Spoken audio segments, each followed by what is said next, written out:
Alhamdulillah wa salatu wa salam ala Rasulillah. All praise belongs to Allah and peace and blessings be upon the Messenger of Allah sallallahu alayhi wa sallam. Today we see that the Ummah is in peril all around the world. And I do not like to keep coming up and saying that the Ummah and our brothers and sisters are dying, and this is happening in Sudan, in Palestine, in India, and all over the world. I hope for one day, I wish for the day that I come or I hear on the minbar of Rasulullah sallallahu alaihi wasallam that they say, and today the Muslims were victorious in Palestine, and today the Muslims conquered Palestine and opened Palestine and victory, and today there is peace in the land. I wish and I pray for that day, and we all strive for that day. We all want that day, but to get to that day, it's not going to be between day and night. It's going to take time and it's going to take steps, and we are taking the steps. We are boycotting. We are fighting them financially by not buying from the companies that support Israel, and they are feeling it. And we are protesting, and we are sending letters to our council leaders. But there's also something else that we can do. It's difficult for us, or not realistic for us, where we are to fight physically, but we can do it financially by boycotting these companies. But there's also another way we can do. A way which allows you to do things. If we use this, if we do this thing, it allows us to do things quicker than we could do it physically. It allows us to it gives us the strategic upper hand over our enemy. It gives us power and it gives us wealth, this thing that we do. And it guides us towards that which is better in a peaceful way. And it gives us the ability to stop the wrongdoing. And it gives us the road to paradise. Allah subhanahu wa ta'ala said in the Quran, وَقُلْ and say, رَبِّي زِدْنِي عِلْمًا. Oh my Lord, increase me in knowledge. Increase me in knowledge. And this is something that we sometimes neglect the power and the potency of knowledge of what it can achieve. You see, Sulaiman alayhi salam, when he had a problem and he called out to his council, when he saw that there was a town or an empire that were worshipping the sun, and he said to his council, which one of you can bring me her throne? So one of the jinn, he said, I will get it for you before you get up. Before you stand up, it will be right in front of you. And he said, the jinn, he distinguished himself. He distinguished himself by saying that I am strong and trustworthy. So what did he send forth? What was his on his resume? What did he put forth? My strength. I will use my strength and I will get it for you. But another jinn, he said, he had the ilm, he had the knowledge of the book. He said, I will get it before you, but within the blink of an eye, I will have it here for you. And he did that. Within the blink of an eye, Sulaiman saw the throne in front of him, and he said, this is from the bounties of my Lord. So the ilm, it can achieve things that you cannot achieve physically. In the old days, what they used to work hard. Like for example, if there was a king and he wanted air conditioning, what did they do? There was a person on each side with a fan fanning him. That is manpower. Today, how many people we have here? Imagine if we need manpower to keep us cool. But now we have the air conditioning, we have knowledge, we have technology. Knowledge helps us achieve these things. Also, knowledge gives you the strategic upper hand over your enemy. It's not just about manpower, it's not just about weapons. You have to use the brain. The Prophet ﷺ, he said that the war is khida'. War is trickery. You have to use some kind of strategic mind. And so when the Jews that were expelled from the Medina because they tried to kill the Prophet ﷺ, he didn't just expel them for no reason, because they tried to kill the Prophet and they were treacherous. They went and they were doing fitna, like what they're doing now. You know, they made pacts and treaties with the Arab tribes, and they said, we'll help you to get the Prophet. Just like they did now in the Arab countries, they made the pacts and deals and agreements with the neighboring countries. And that's why in neighboring countries, no one says anything to them when they're killing all the innocent women and children there. No one says anything because they're having agreements with them. They get the agreement and then they do what they want.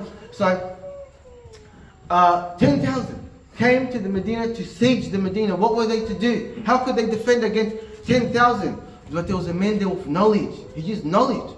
His name was Salman al-Farisi, that came from the Persians. He said in Persia, whenever the enemy would attack, we would build a trench that would keep the enemy out. Now, if he didn't have that kind of knowledge, how could they defend? But because he had that knowledge, not said, I'll get you 20,000 manpower, they built the trench, and for 1 month, the enemies of the Sultan were attacking him, trying to enter Medina. They could not enter the Medina because of that trench, because of the knowledge that he had. And also knowledge will get you out of, you want to get out of poverty, the best ways to get out of poverty, not just individually, but as a country as a whole, is with education.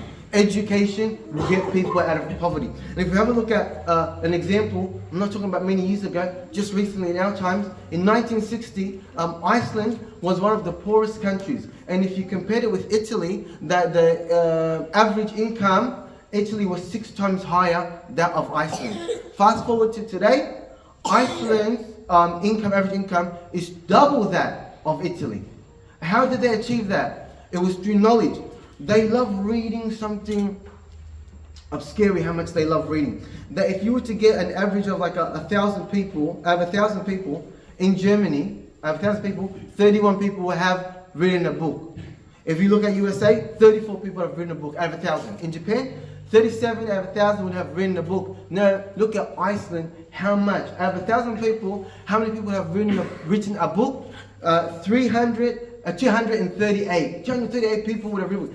If any opportunity, anytime somebody gives a gift, they give the gift of books. They love reading books. And look at us today. We are the ummah of Iqra. What was the first thing revealed to the Prophet ﷺ? What did Allah subhanahu wa ta'ala choose to reveal to his Prophet? To reveal to this ummah. The first thing that he told them that would be preserved for all history was Iqra. Read. Read, he told the Prophet. Read. And look, it's like, rarely do you see someone, if you visit someone's house, do you see someone reading a book? Do you see someone that has a bookshelf? Or they have, but like generally, you don't find that this ummah is ummah that loves to read. But with knowledge and reading, we can excel. And with knowledge, you get innovation. You can't get innovation without knowledge. You know, if you're just gonna stay behind it, I don't like reading, I don't like learning, people are gonna beat you and they're gonna do more innovation. Like look at Sulaiman alayhi salam, when he saw that the queen and she was worshipping the sun. Did he go there with his army and destroy the town?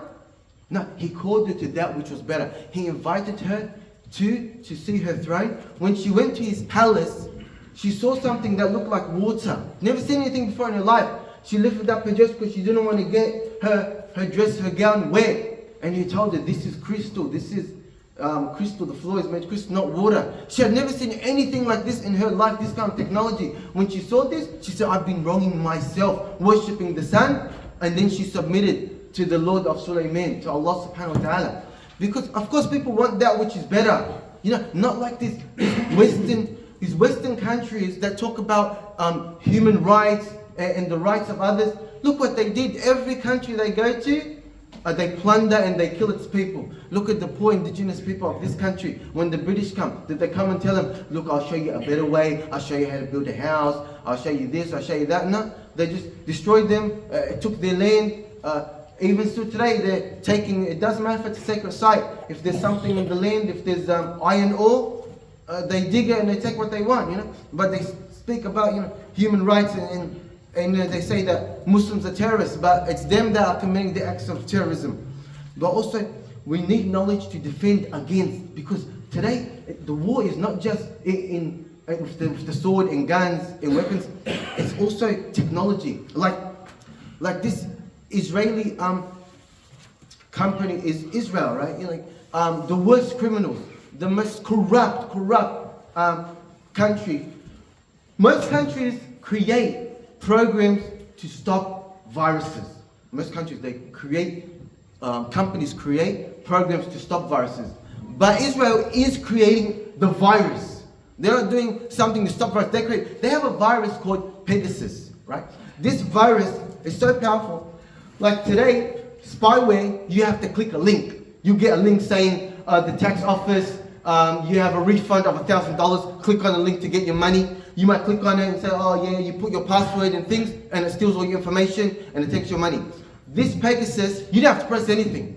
You get a phone call on your device, You don't even answer it. Once you get that phone call, your device is infected.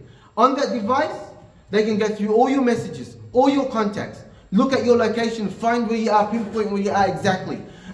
They can put on your mic and listen to what you're saying. They can turn on your camera without you even knowing and see what you're saying. And you might think, yeah, but they cannot read encrypted messages like WhatsApp. They can't read that. They can read it. Everything that you can see, they can see. And they're using that to see like government officials, that they can spy on them.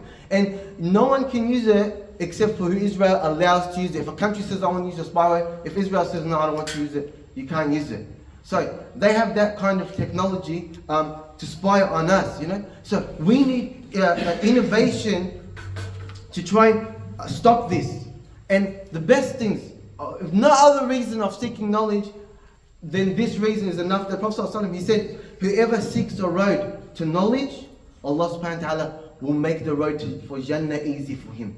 So if you seek knowledge, Allah will make it easy for you. So in order to stop this genocide, we need to strengthen our minds. We need to read. This is the ummah of Iqra, but we do not read. No one in their house is reading. Parents, start setting the example for your children by reading. If you don't have a bookshelf, get a bookshelf. Take your kids to the library, get them a book. Turn the TV off, turn the devices off. Start reading a book. Try not to read from your tablet because your kids don't know. They might think you're watching a video or playing a game. But have a physical book in your hand. Start reading, learning your deen. Any knowledge is beneficial. The Muslims were the first in creating universities around the world. They were in the forefront of technology. Now, we're the last ones behind. Because why? You don't see anybody reading. No one reads. But we're the ummah of Iqra. Also, afterwards we're going to have a few announcements if you can see in your check. And also, we hire this hall every year. And the bill has come. So I know some come when you don't have work. But imagine even if you're at work, you get the reward of the Jum'ah prayer and you get the reward of everybody's prayers here. So give something, don't miss out on this opportunity. You don't have to pay the whole thing. You know, put a little bit of money in and you have some of that reward. So don't miss out on this opportunity to have every week the reward of everybody here praying.